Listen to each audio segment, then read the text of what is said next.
Student. आज का जो टॉपिक है वो एक नई यूनिट की स्टार्टिंग से है। यूनिट में आपकी करवाऊंगा इलेक्ट्रोकेमिस्ट्री।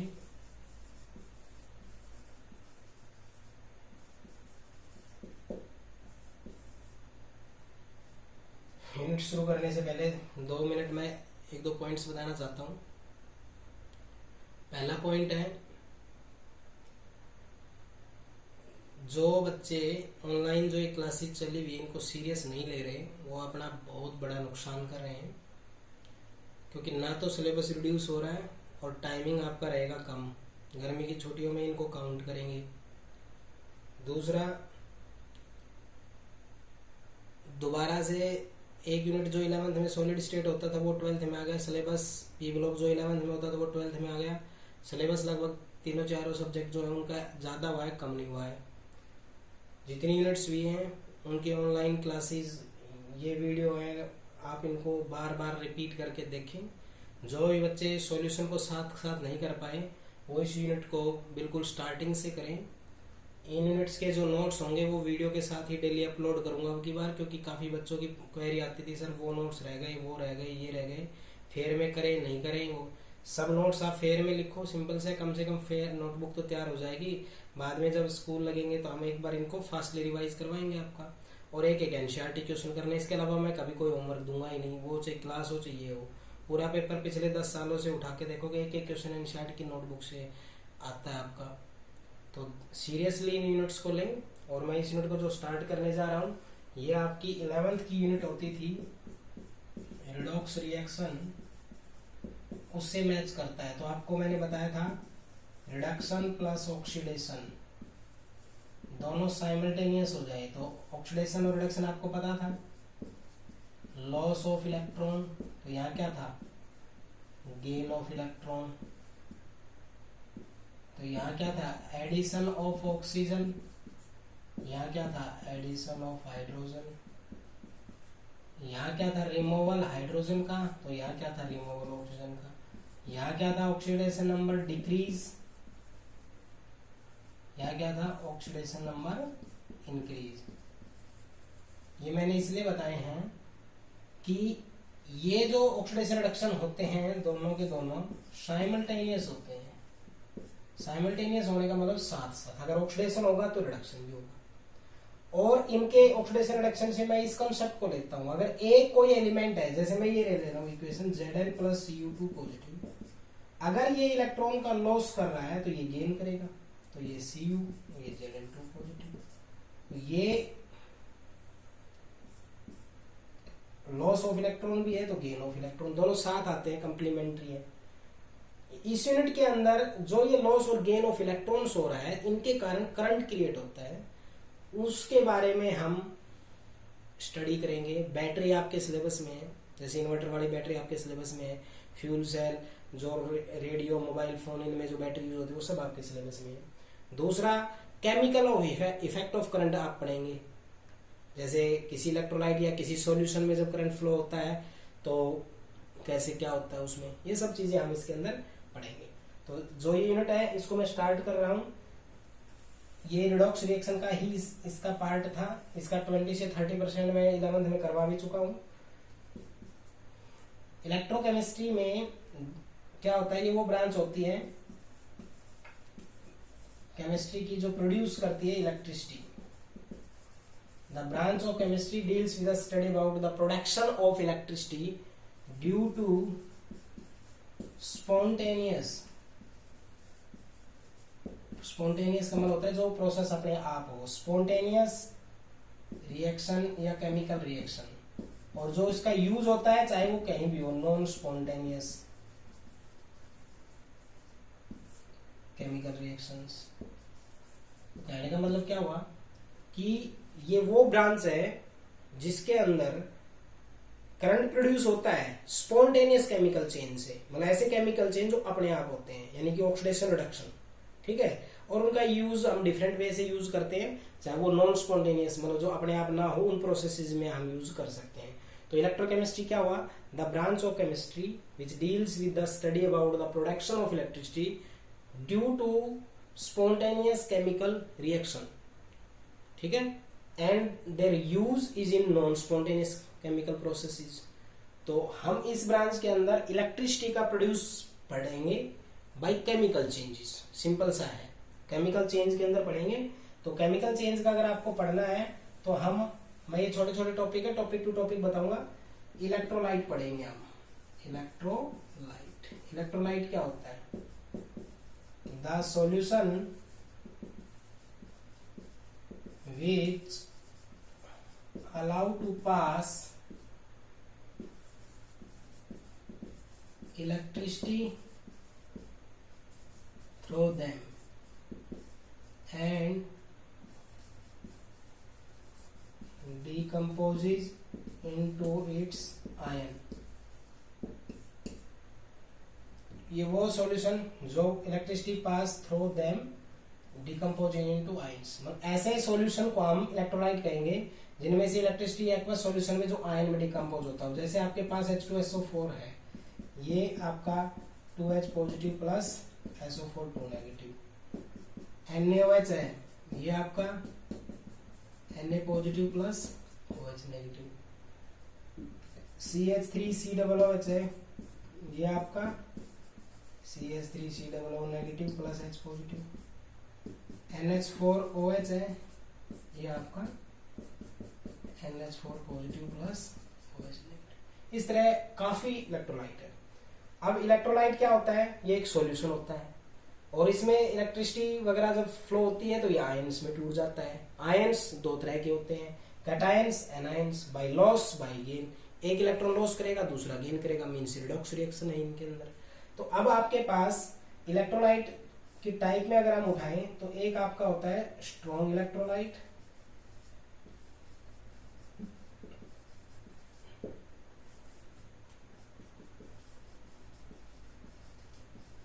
और एक वीक इलेक्ट्रोलाइट।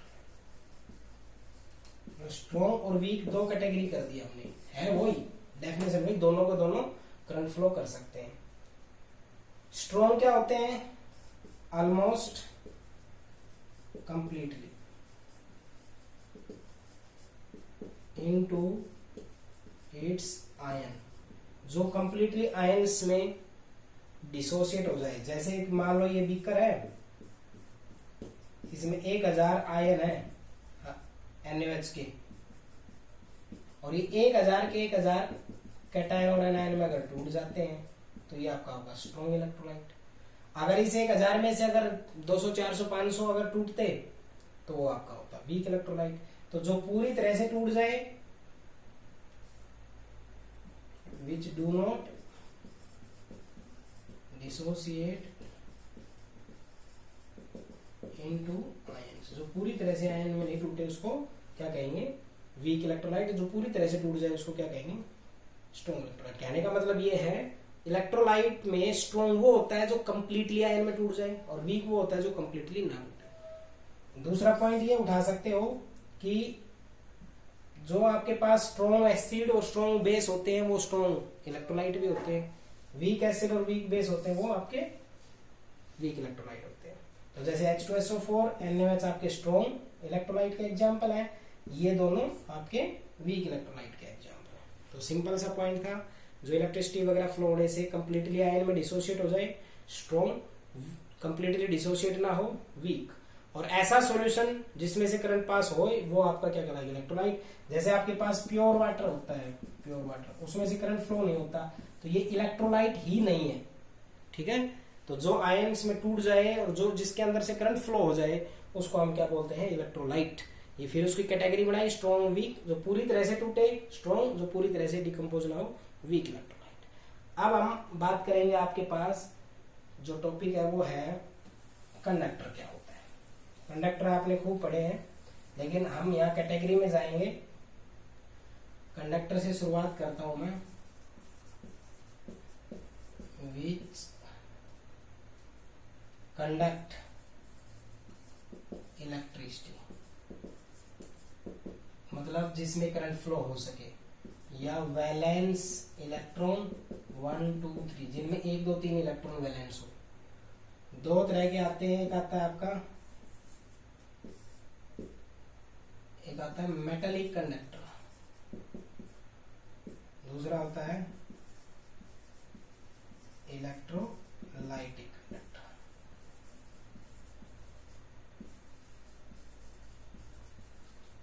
मेटेलिक कंडक्टर और इलेक्ट्रोलाइटिक कंडक्टर। मेटेलिक और इलेक्ट्रोलाइटिक में डिफरेंसेस क्या है? मेटेलिक क्या होता है? सॉलिड के केस में करंट इसमें पास होगा, इसमें भी।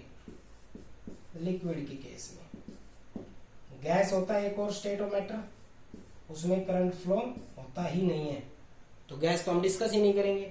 अगर लिक्विड में होता है तो उसको हम इलेक्ट्रोलाइटिक कंडक्टर बोल देंगे, अगर सॉलिड में होता है तो हम उसको मेटेलिक कंडक्टर बोल देंगे।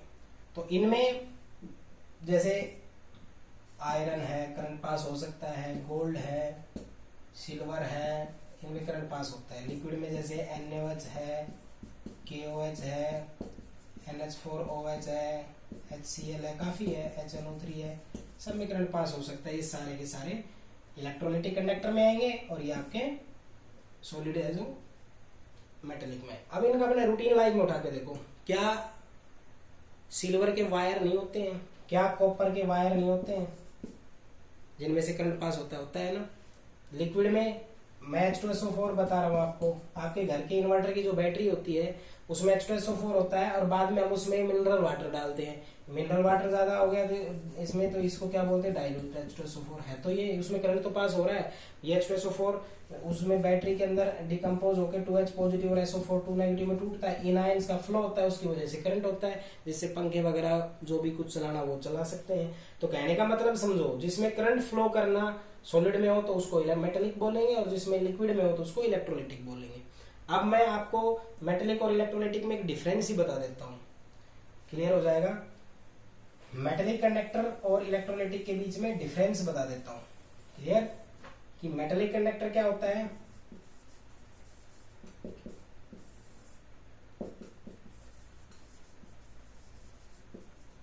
इलेक्ट्रोलाइटिक पहला पॉइंट है, मेटेलिक में करंट फ्लो कंडक्शन किसकी वजह से होता है? वैलेंस इलेक्ट्रॉन, यानी कि मेटेलिक जो आपके सॉलिड होते हैं उनमें करंट फ्लो करने वाले कौन होते हैं? Valence electron. और इसमें कौन होते हैं? पॉजिटिव और नेगेटिव आयंस। तो पहला पॉइंट आप यही उठाओगे कि जो आपका मेटेलिक कंडक्टर होता है उसमें जो कंडक्शन होता है, कंडक्शन मींस करंट का फ्लो होना, वो वैलेंस इलेक्ट्रॉन के कारण होता है, क्लियर। और जो इलेक्ट्रोलाइटिक कंडक्टर होता है उनमें जो कंडक्शन होता है वो किसके कारण होता है? वो पॉजिटिव और नेगेटिव आयंस मींस कैटायंस और एनायंस पे होता है। तो पहला डिफरेंस आपका ये हो गया है। दूसरा, नो ट्रांसफर ऑफ मैटर, इसको ऐसे समझेंगे कि ये एक आयरन रोड है, यहां आपने क्या दिया है? करंट दिया है। आपने क्या दिया यहाँ पर? करंट। तो यहां देते हैं क्या, यहाँ करंट पास नहीं होता है? होता है। तो ऐसा नहीं है कि यहाँ का मैटर यहाँ चला जाएगा, ये एज ए चार्ज होते हैं, इलेक्ट्रॉन पे नेगेटिव चार्ज होता है। इलेक्ट्रॉन अगर इधर फ्लो कर रहे हैं तो इसके अपोजिट डायरेक्शन में करंट आपका क्रिएट होता है। तो यहां से यहां तक आपका इलेक्ट्रॉन्स फ्लो हो रहे हैं, तो उससे वो इलेक्ट्रॉन जब यहां से जो इलेक्ट्रॉन यहां पहुंचता है, तो ये नहीं है वो इलेक्ट्रॉन यहां से जब यहां चला गया है तो उन इलेक्ट्रॉन्स की वजह से अगर इसके अंदर करंट पास हो गया हो, वो करंट फ्लो तो हो गया, लेकिन वो इलेक्ट्रॉन यहां से यहां जाने पर इनका मैटर में कोई चेंज नहीं हुआ। जितना रोएगा रोड ये इतना होता है उतना ये होता है, यानी इसके अंदर मैटर ट्रांसफर नहीं होता। इसमें क्या होता है? मैटर ट्रांसफर होता है। आप कहोगे सर ये कैसे होता है मैटर ट्रांसफर? मैटर ट्रांसफर होता है, उसका ध्यान समझ लो। क्या आपके इन्वर्टर की जो बैटरी होती है वो एक टाइम आता है जब डेड नहीं होती है? डेड होती है। डेड दो केस में हो सकती है, एक तो उनके इलेक्ट्रोड खत्म हो जाए, दूसरा उनके अंदर जो इलेक्ट्रोलाइट है वो खत्म हो जाए। इलेक्ट्रोलाइट खत्म हो गया क्यों? क्योंकि जो H2SO4 जो होता है वो जब टूटता है तो 2H पॉजिटिव और SO4 नेगेटिव। सबको पता है कि पॉजिटिव वाला है ये नेगेटिव की तरह मूवमेंट करेगा, नेगेटिव वाला है वो पॉजिटिव मूवमेंट करेगा। ये पॉजिटिव गया नेगेटिव के पास, पॉजिटिव नेगेटिव न्यूट्रलाइज हो गई, वहां पर चिपक जाएगा आयन, एनोड कैथोड पे ऐसे ही ये चिपक जाएगा। तो धीरे धीरे उसका मैटर कम होता चला जाता है, ठीक है। तो इसमें मैटर ट्रांसफर नहीं होता, आपको इतना ही लिखना है, इसमें मैटर ट्रांसफर होता है। तीसरा, टेम्परेचर अगर आप इंक्रीज करते हो तो कंडक्टेंस जो है वो आपकी डिक्रीज होती है, ठीक है। कैसे? कि जब हम करंट पास करते हैं तो इनके इलेक्ट्रॉन्स और जो करंट हम वोल्टेज अप्लाई करें उन इलेक्ट्रॉन्स के बीच में एक कोलिजन होता है, उन कोलिजन की वजह से करंट पूरी तरह से फ्लो नहीं होता।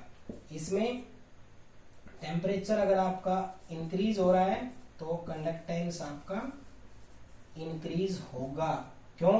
क्योंकि जैसे ही आप टेम्परेचर बढ़ाते हैं वेलोसिटी बढ़ जाती है, तो ये आयंस है ना, इनकी वेलोसिटी बढ़ जाएंगी, तो ये स्पीड से जाके इन इलेक्ट्रोड्स के ऊपर जाके चिपकेंगे। एक्चुअली होता कैसे ऐसे होता है भाई, ये दो इलेक्ट्रोड ले लिए, एक पॉजिटिव से जुड़ा हुआ है, एक आपका नेगेटिव से जुड़ा हुआ है।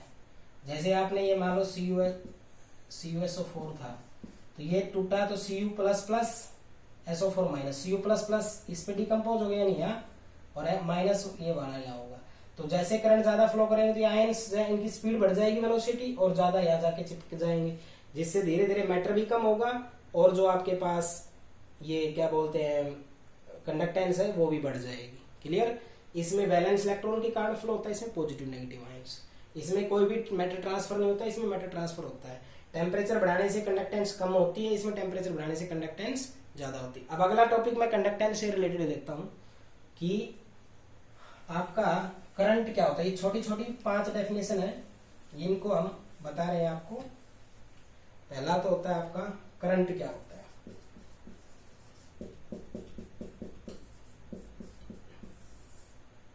करंट ये होता है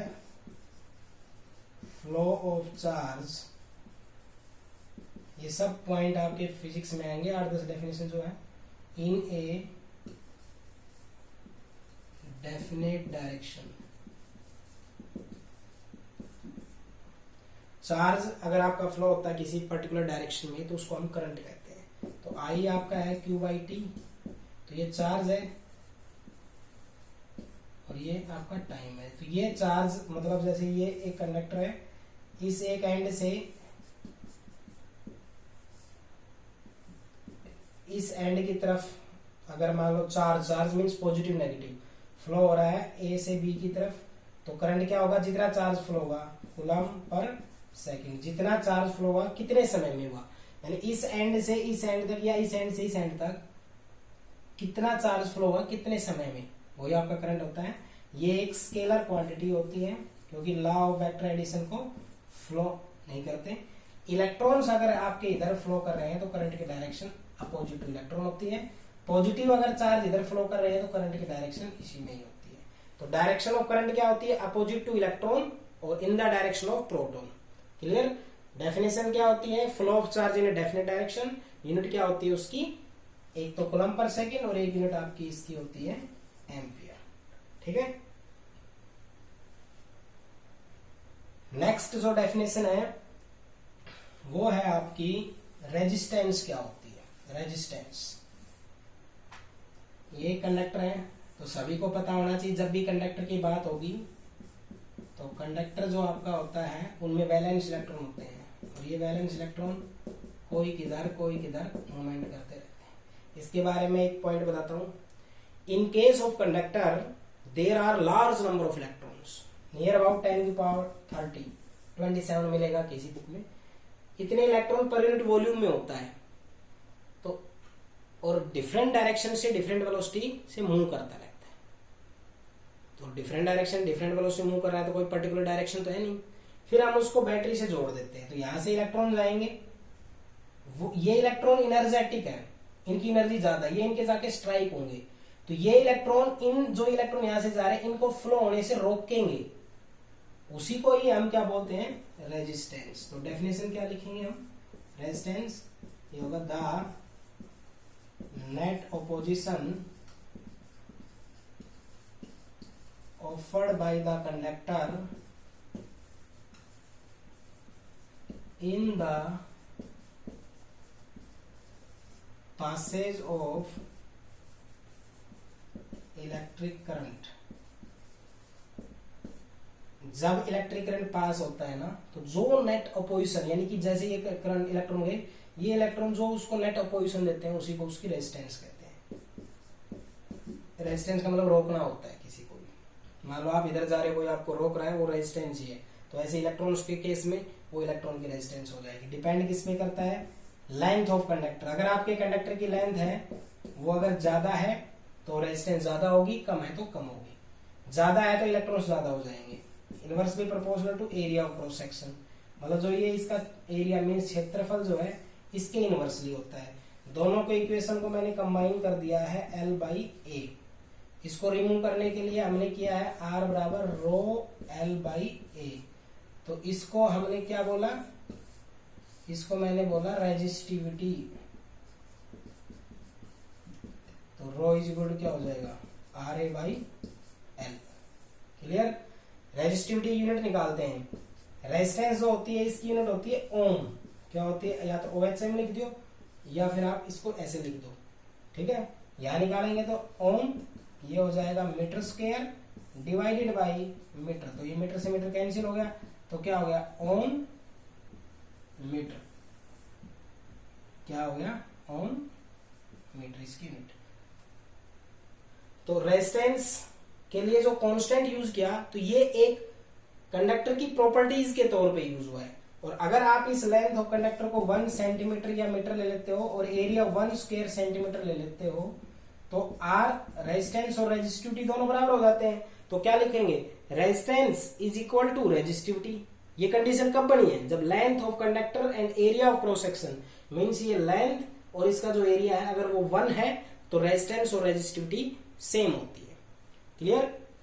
नेक्स्ट इसमें जो पॉइंट आता है, जैसे मैंने आपको बताया है रेजिस्टेंस और रेजिस्टिविटी इनके जस्ट अपोजिट है, वो है कंडक्टेंस और conductivity.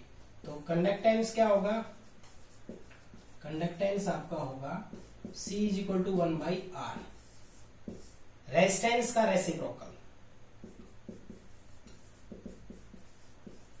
Reciprocal of resistance means resistance जो है उसका उल्टा होगा। तो रेजिस्टेंस क्या करता है, करंट को फ्लो होने से रोकता है। तो कंडक्टेंस क्या करेगा, flow to help the flow of electron.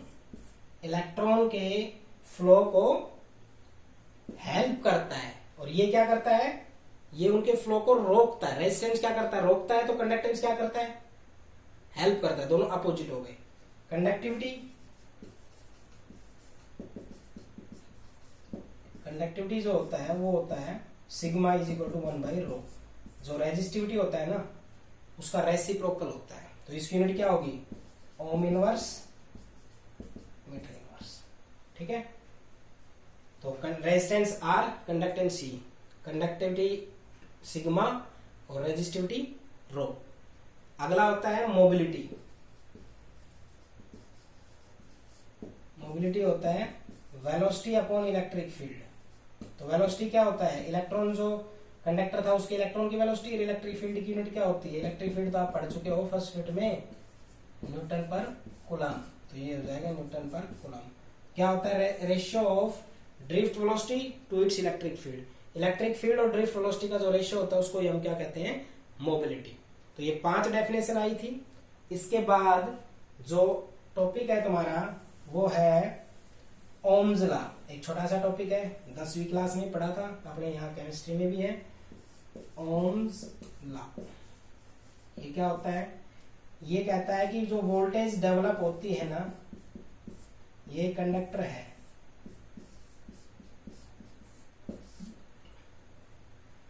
इसके इस एंड से और इस एंड के बीच में जो वोल्टेज डेवलप होती है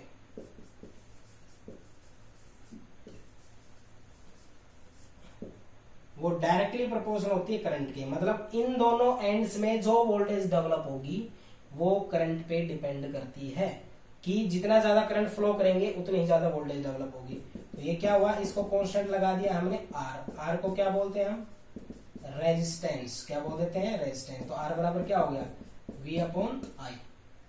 ये आपका ओम्स लॉ है और यूनिट क्या होती है, ओम इसकी ओम। ये 1 ओम कब होगा, अगर ये 1 वोल्ट हो और करंट आपका 1 एम्पियर हो। यानी कि इसमें अगर 1 एम्पियर करंट फ्लो हो रहा हो इस कंडक्टर के अक्रॉस 1 वोल्ट पोटेंशियल डिफरेंस हो, तो जो रेजिस्टेंस होगी उसको हम 1 ओम कहेंगे। और जो आपके पास ग्राफ बनता है V और I के बीच में, तो हर बच्चे को पता होना चाहिए जो डायरेक्टली का ग्राफ होता है वो हमेशा क्या होता है, स्ट्रेट लाइन होता है। ठीक है, तो V और I के बीच का ग्राफ स्ट्रेट लाइन। वोल्टेज ये कह सकते हैं voltage developed across two ends of conductor directly proportional to current flowing through it. To remove this proportionality sign we have to put a constant is called R। R is known as resistance of that conductor, mean net opposition of that conductor। यानी ये R है ना, इसके current को flow को रोकता है। Resistance unit 1 ओम कब होती है, जब आप 1 वोल्ट वोल्टेज डेवलप हो रहा हो यहाँ पे और 1 एम्पियर करंट फ्लो अगर हो रहा हो तो उसकी रेजिस्टेंस भी 1 ओम होगी। और जो ग्राफ होता है वो क्या होता है, इनका स्ट्रेट लाइन होता है। क्लियर। अब जो आपके पास मैंने कंडक्टेंस बताया था तो उनके फैक्टर अफेक्टिंग लेंगे। फैक्टर अफेक्टिंग मेटेलिक कंडक्टेंस या मेटेलिक कंडक्टर। जो मेटेलिक कंडक्टर होते हैं वो किन किन फैक्टर्स पे डिपेंड करते हैं, जो मेटेलिक कंडक्टर होते हैं किन किन पे डिपेंड करते हैं। मेटेलिक कंडक्टेंस जो आपकी होती है वो किन फैक्टर पे डिपेंड करते हैं। याद रखना फैक्टर अफेक्टिंग जब भी आए एक अफेक्ट तो होता है नेचर ऑफ मेटल, या ये भी कह सकते हैं स्ट्रक्चर ऑफ मेटल। आप खुद सोचो, सॉलिड की बात कर रहे हैं, आयरन है, सिल्वर है, कॉपर है, इन तीनों में करंट पास होता है, लेकिन तीनों में एक जैसा थोड़ी फ्लो होता है, किसी में कम किसी में ज्यादा। मैं लेड ले लेता हूं, इसमें तो बहुत कम फ्लो होता है। तो ये इनकी नेचर पे डिपेंड करे, क्योंकि सभी में अलग अलग वैलेंस इलेक्ट्रॉन होते हैं, सभी की अलग अलग स्ट्रक्चर्स होती है, सभी की अलग अलग पोजिशंस होती है। इसके कारण जो करंट फ्लो होता है वो सभी के अंदर क्या होता है, अलग होता है। तो मेटेलिक कंडक्टेंस में जो यानी कि मेटेलिक कंडक्टर में ये मान लो मेटल है, इसमें करंट फ्लो हो रहा है, वो किस पे डिपेंड कर रहा है कि ये किस चीज का बड़ा है। दूसरा, एक तो इसकी नेचर का हो जाता है, दूसरा हो जाता है वैलेंस इलेक्ट्रॉन का।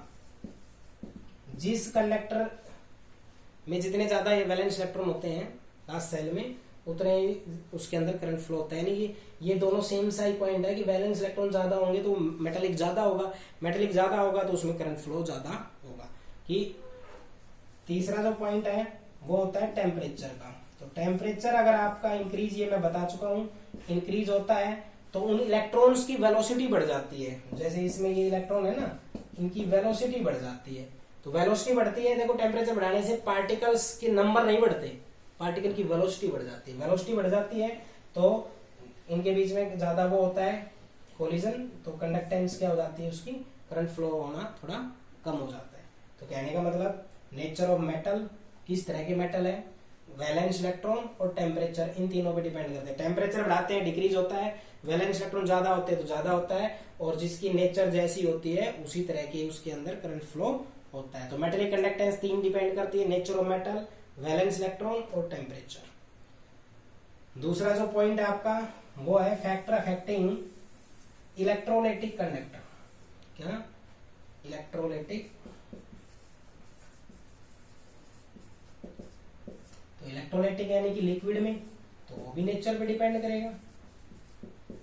नेचर ऑफ इलेक्ट्रोलाइट, भाई जिस लिक्विड में आप करंट फ्लो करते हो उसको इलेक्ट्रोलाइट कहते हैं। उसकी नेचर पे डिपेंड नहीं करेगा कि स्ट्रॉन्ग है या वीक है या फ्लो ही नहीं करता। जो स्ट्रॉन्ग होगा वो ज्यादा करेगा, वीक है वो थोड़ा कम करेगा, और जिनमें करंट ही पास नहीं होता है वो बिल्कुल भी नहीं करेगा। इसका मतलब क्या हुआ, तो जो आयंस में ज्यादा टूटते हैं उनमें करंट ज्यादा फ्लो होता है, जो कम टूटते हैं उनमें कम होता है, और जो आयन में टूटते ही नहीं उनमें करंट ही फ्लो नहीं होता। इसका मतलब नेचर पे डिपेंड कर गया कि जो स्ट्रॉन्ग होता है उसमें ज्यादा, जो वीक होता है उसमें लेस, और जो डू नॉट आयंस उसमें नहीं। क्लियर। दूसरा डिपेंड करता है सॉल्वेशन। चलो मैं दूसरा ये लिख देता हूं, नेचर ऑफ सॉल्वेंट। देखो ये एक लिक्विड होता है, इसमें सोल्यूट भी होता है, सोलवेंट भी होता है। तो जो सोल्यूट की नेचर पे यानी इलेक्ट्रोलाइट पे गया तो ये सोलवेंट की नेचर पे डिपेंड करता है। तो सोलवेंट भी जो आयन में टूटेगा उसमें ज्यादा, और नहीं टूटेगा उसमें कम। तीसरा जो डिपेंड करता है वो हमारा डिपेंड करता है एक प्रकार से टेम्परेचर पे। टेम्परेचर ज्यादा इंक्रीज किया आपने, तो आप बताओ टेम्परेचर अगर इंक्रीज होगा तो क्या होगा, टेम्परेचर अगर इंक्रीज होगा तो वेलोसिटी ज्यादा हो जाएगी आयंस की वेलोसिटी ज्यादा हो जाएगी। मैं पहले ही बता चुका था कि वो इलेक्ट्रोड की तरफ ज्यादा जाएंगे, तो टेम्परेचर बढ़ाने से कंडक्टेंस क्या हो जाएगी, ज्यादा हो जाएगी। और डी पॉइंट है सोल्वेशन। सोल्वेशन का मतलब होता है आयन साइज ऑफ आयन। तो सबको पता है अगर छोटे आयन्स हैं उनकी वेलोसिटी ज्यादा होगी, बड़े आयन हैं उनकी वेलोसिटी कम होगी। क्यों? क्योंकि देखो एक ये इंटरेक्शन हो जाएगा, दो पार्टिकल जब हम मिक्स करेंगे सोल्यूट और सोलवेंट, तो तीन तरह की इंटरेक्शन होगी, सोल्यूट सोलवेंट, तीसरा सोलवेंट। तो जो सोल्यूट है उनमें एक फोर्स होता है, सोलवेंट में भी एक फोर्स होता है, और एक सोल्वेंट में भी फोर्स होता है। तो इनमें जो इंटरेक्शंस होते हैं उसके कारण उनकी मूवमेंट क्या हो जाती है, कम हो जाती है। और जो छोटे आयन होते हैं उनकी मूवमेंट ज्यादा रहती है। तो सोल्वेशन आयन एक प्रकार से साइज ऑफ आयन पे ही ये आपका डिपेंड करेगा। तो छोटे साइज के पार्टिकल्स होंगे, कंडक्टेंस ऑफ द आयंस ज्यादा होगी। Clear? Nature of electrolyte, nature of सोल्वेंट। तो नेचर पे तो डिपेंड है, वो कंडक्टेंस भी मेटेलिक भी करता था और इलेक्ट्रोलिटिक भी करता है। टेम्परेचर पे डिपेंड वो भी करता था मेटेलिक और ये भी, बस एक डिफरेंस थोड़ा सोल्वेशन का है। वो सोल्वेशन क्योंकि वो लिक्विड में मिक्स तो होता नहीं है, वो तो एक सॉलिड होता है, और ये लिक्विड में मिक्स होता है। ठीक है, तो ये चार फैक्टर अफेक्टिंग इनके थे। तो ये मैंने इसका बेसिक कॉन्सेप्ट आपको बता दिया है। नेक्स्ट टॉपिक है जो इलेक्ट्रोकेमिकल सेल्स वगैरह हैं, उनको मैं आपको कल करवाऊंगा। इन टॉपिक्स को बिल्कुल स्टार्टिंग से वीडियो को सीरियसली आप देखेंगे। 8 लेक्चर या 9 लेक्चर का ये आपका पूरा यूनिट है। आप आराम से इनको ध्यान रख के कर सकते हैं। 30 to 35 या 40% का सिलेबस मैं पहले करवा चुका हूँ। 20% सिलेबस आपका फिजिक्स का आएगा। नियर बस फिजिक्स में जो सेकंड यूनिट आएगी उसका बेसिक करंट क्या है, रेजिस्टेंस क्या है, ये सब आप 10 में पढ़ चुके। सिर्फ और सिर्फ 30% के करीब सिलेबस है जो थोड़ा नया है। ठीक है, तो नेक्स्ट वीडियो में आपको इससे आगे बताया जाएगा। यहाँ तक आप टॉपिक करेंगे। जो मैंने यहाँ पे आपको पढ़ाया है, इन टॉपिक से रिलेटेड जो भी आपके नोट्स होंगे वो कल वीडियो के ही साथ डाल दूंगा। सीरियसली पढ़ें। अगर आप लोग अच्छे से नहीं पढ़ेंगे तो पहले बता दिया है कि आपके हर चीज अफेक्ट हो जाएगी। ठीक है।